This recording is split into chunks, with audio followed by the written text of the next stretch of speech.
looks nice. That's quite the vehicle you got there. No, I'm pretty happy with it, and red is definitely my color. You know, I wanted it to be a surprise, but I tried to get you a car myself. I mean, that's really nice of you, but what did you end up doing? Well, I went to Oprah's show, and it just happened to be my lucky day.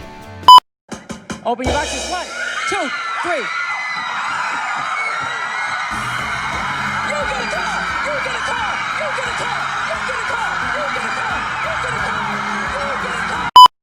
So what did you end up doing with the car that you won? Well, then I saw that you got a car, so I figured I could use it for something else. I can only imagine how this went. Well, we ended up using it in a gender reveal, and it didn't really go too well.